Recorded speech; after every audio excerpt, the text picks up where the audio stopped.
Yung ating vegetarian option is itong portobello mushroom na so gagawa ng isang beef salpicao at isang portobello mushroom na salpicao. So gagamitin ko yung wok for that, and then itong cast iron para sa beef. What up? This is Nor's Kitchen.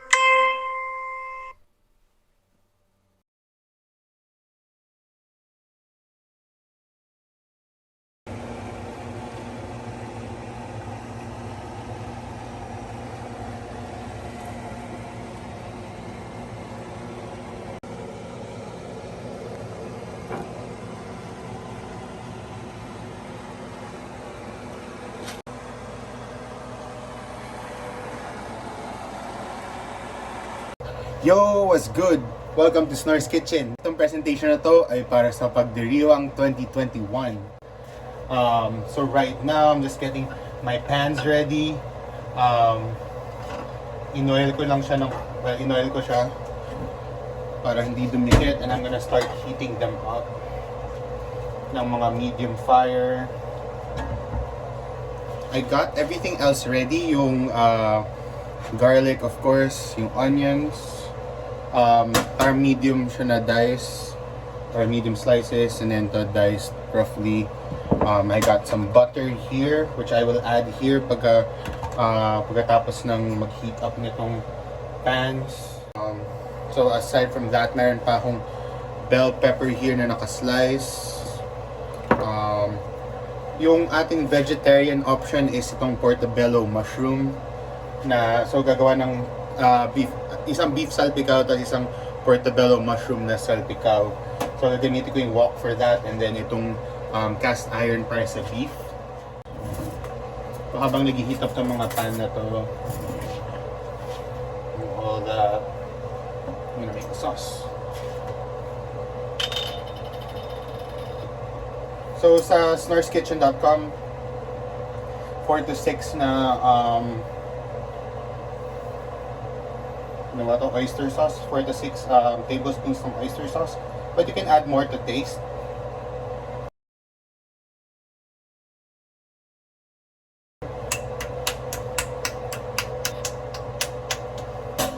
I'm gonna try to run some hot water para mag-move ng konti yung oyster sauce.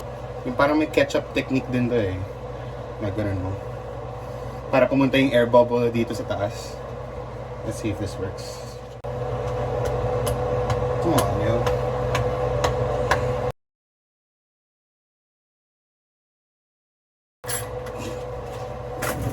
I'm gonna go rogue on this one. There we go.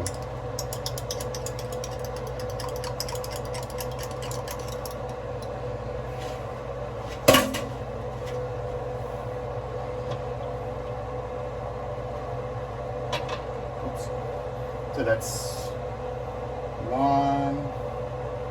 No, that's kind of like 1/2. There's 2.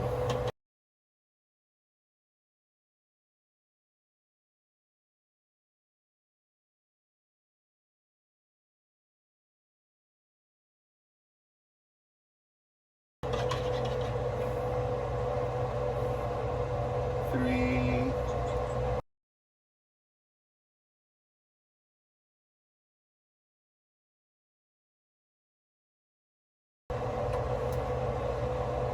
4. Let's make it 5.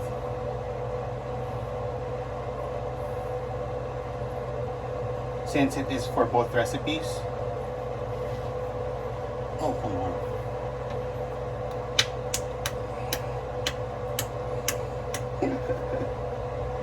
So yeah, sticking nga ng oyster sauce. I'm gonna add a little bit of soy sauce. Siguro dalawa lang, just add some saltiness. 1 tablespoon. There's a bit more. And then yung ating Worcestershire sauce. 2, 3,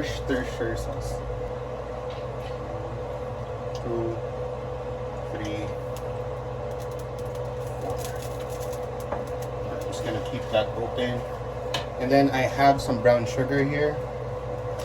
Siguro mga 3. We can always add later, pero ang pangit kasi pagka masyadong matamis yung ginawa mo, diba? So it's like Parang minatamis yung nangyari. So, try not to do that. You can always add more sugar eventually. We're gonna add some spice with some cayenne pepper.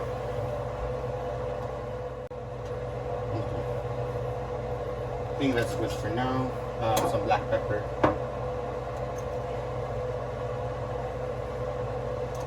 Just mix it. So, looks like yung oil natin heated up well enough. I'm gonna lower the heat a little bit. Nalagay na ako ng butter. Siguro mga 2 tablespoons.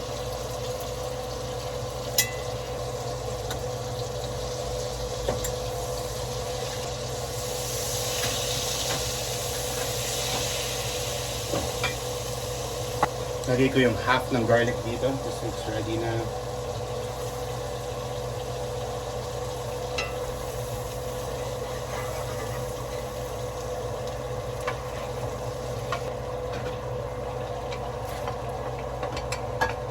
So, since they're the same sauce, I'm gonna use the same spoon. But of course, since kung vegetarian ka and like really serious about it, you wouldn't use the same spoon or whatever. But since it's just us eating, and I don't really mind, I'm gonna let the spoons touch each dish. I'm gonna add some of the, when this is ready, I'm gonna add some onions, but for this, it's almost ready. So waiting game lang. Let me just...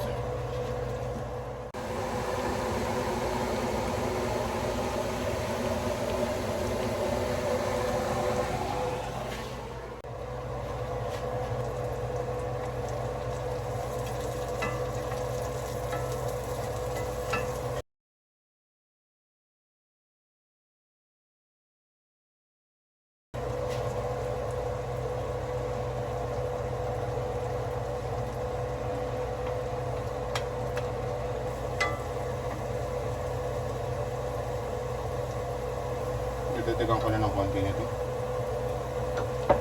Worcestershire sauce. So wait, ito yung ginamit ko na garlic. It was like, siguro madalawang, kasi the goal was to get like 1 garlic each.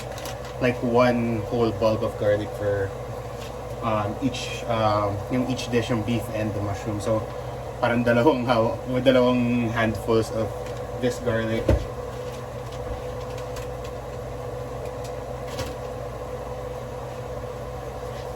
And don't worry, I do wash my hands.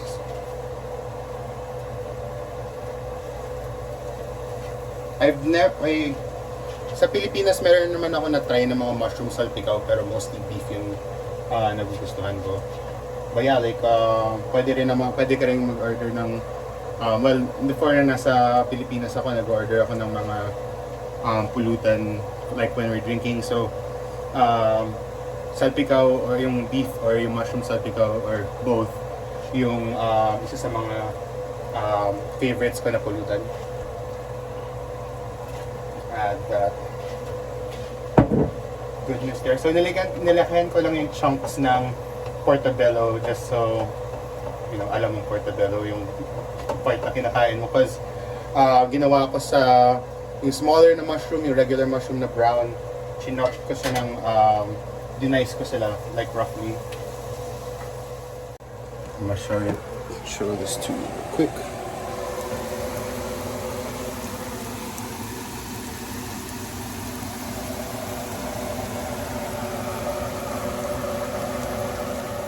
Okay. So the mushrooms, yung para sa beef salpicao, it looks ready. So I'm gonna set it aside. Lagay natin sa separate bowl. And we're gonna add a bit more butter again kasi maglalagay tayo ng beef.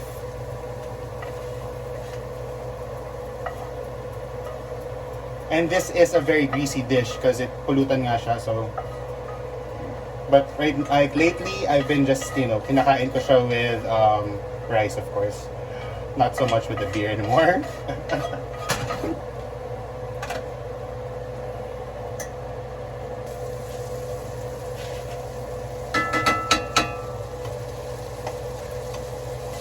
And this is yung beef cubes na yung beef cubes. Not too big, not too small. And melted the butter here. We're gonna add that soon enough. Dun sa recipe ko, dun sa snorskitchen.com, 2 pounds of beef, but then I think this one is less than 2 pounds. So I'm gonna just salt the beef a little bit. Add some black pepper.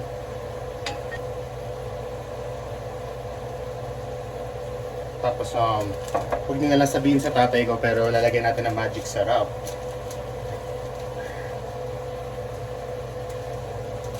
Galit sa magic sarap yung tatay ko eh.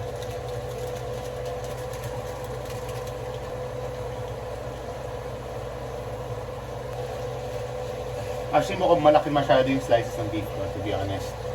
But it's all good. It might even shrink a little bit later. Pagka mas brown na to and nag-subside na yung, magtutubig kasi siya, so pag nag-subside na yung water nito, we are gonna add the sauce. I don't want the meat to touch the mushrooms ng ano kasi, like yung raw meat, so just gonna avoid that with another spoon here. This one looks good enough na mukhang wala naman ng excess water to, so chamong nag-isa na siya ng mabuti, so lalagyan na natin ng sauce yung mushrooms. 1 cup tong buong yung water na nilagay ko, so we're gonna add like 1/2 cup ng sauce. A little bit more kasi syempre dumagdag, meron din mga oyster sauce and stuff like that. So I'm just gonna put this on high, yung mushrooms, para ma-reduce yung sauce. Yeah, just a lot of waiting right now at this point. Pakita ko lang to.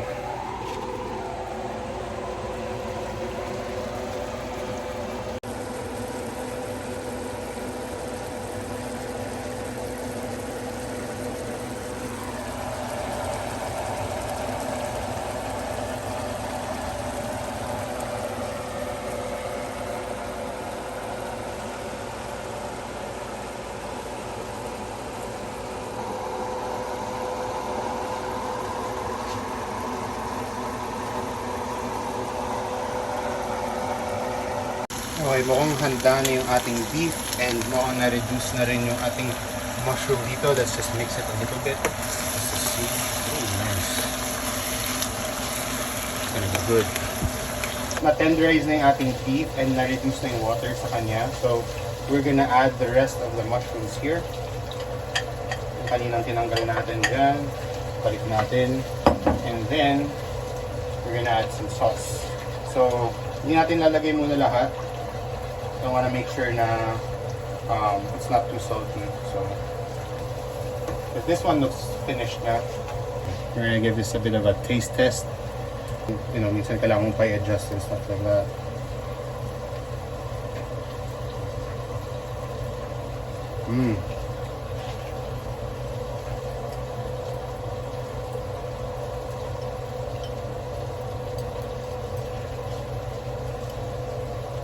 Okay, it's good. Dumikit yung flavor sa mushroom. Tapos yung smaller na mga mushroom, it's like a blast of flavor. So it's not too salty. And it's not too sweet either.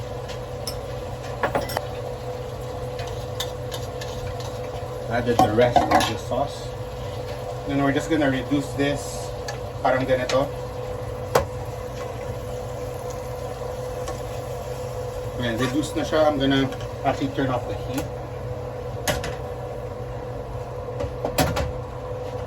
And we're gonna add yung bell pepper, like half of it. And that should cook off as, you know, kahit na tinanggal ko na yung heat, may retention, may retained heat pa rin dyan. So, it's gonna cook off the bell peppers nice. And we're gonna add some fried garlic. You know, kung wala kayong mahanap na yung ready-made na fried garlic, you can always make your own.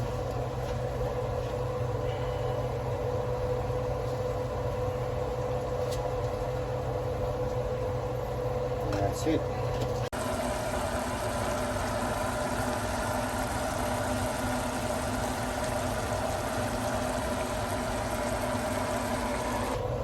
We just have to wait for this guy here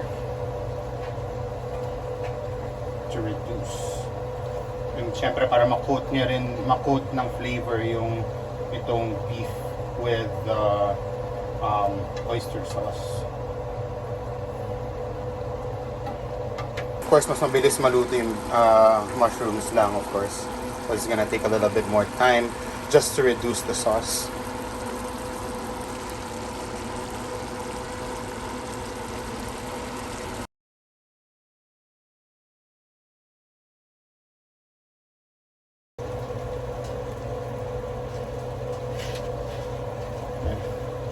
So mukhang reduce na yung beef, so I just wanna give it a taste test bago ko yun, i-add yung, i-turn off yung heat and i-add yung bell pepper.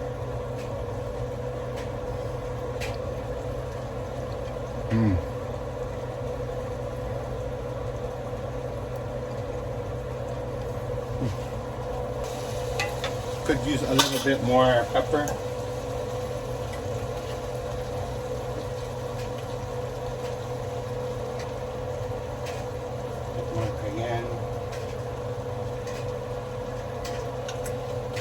Tapos some Worcestershire sauce.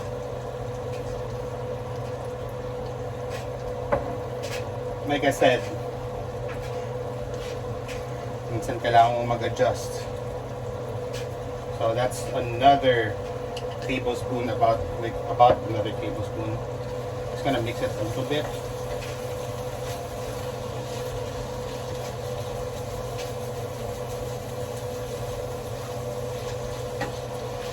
Gonna show it real quick.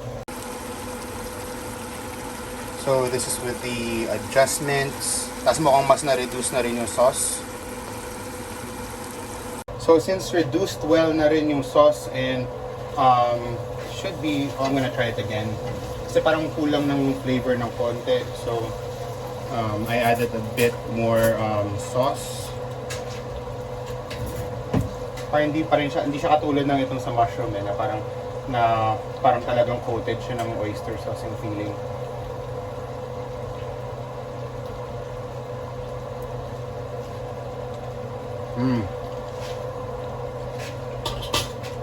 Yeah, it's perfect now. So add this, turn off the heat, mix it a little bit.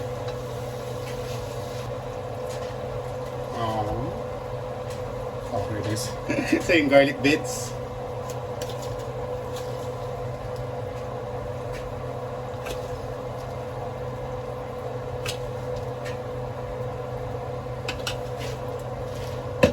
And that's it.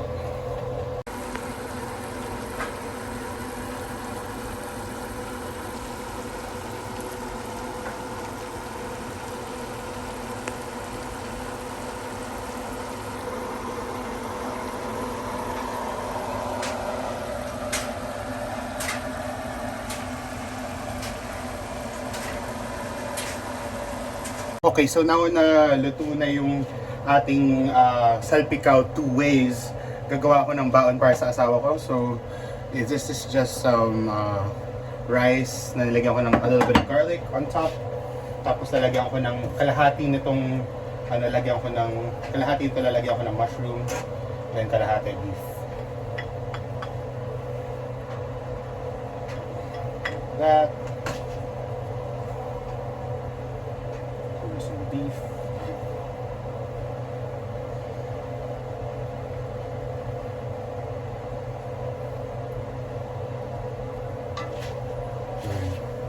On one side mushrooms, on one side one side mushroom only, on one side beef and mushroom. And like I said, this is just for presentation para sa pagdiriwang. And I would normally just eat both.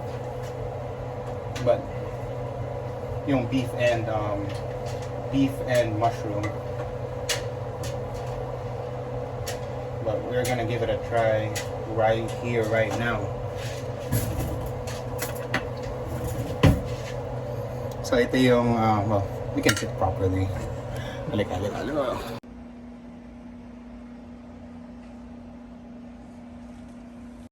Alright, so gagawa na ako ng taste test and also my dinner. First, we're gonna start off with the mushroom.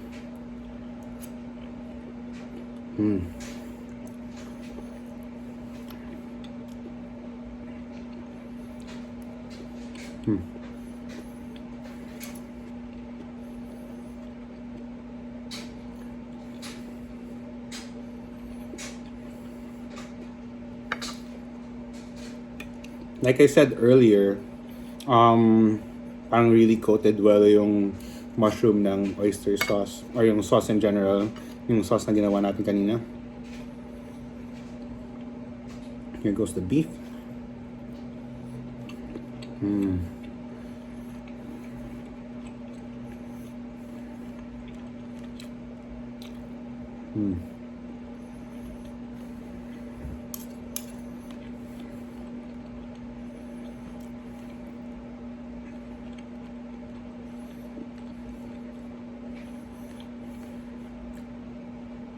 You can make it spicier kung ilagyan mo ng siling labuyo. But for the purposes of baon and for my wife, hindi siya mahilig sa manghang, so we didn't make it too spicy. But you can make it spicy, make it your own. I would encourage you to make it your own. But you know, you have may parang general idea kayo kung anong lasa ng beef salpicao or salpicao in general, so you just kind of follow that.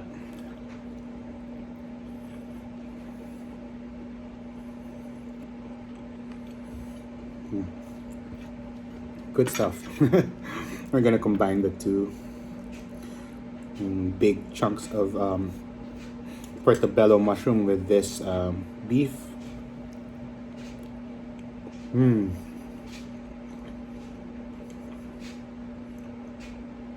That's good.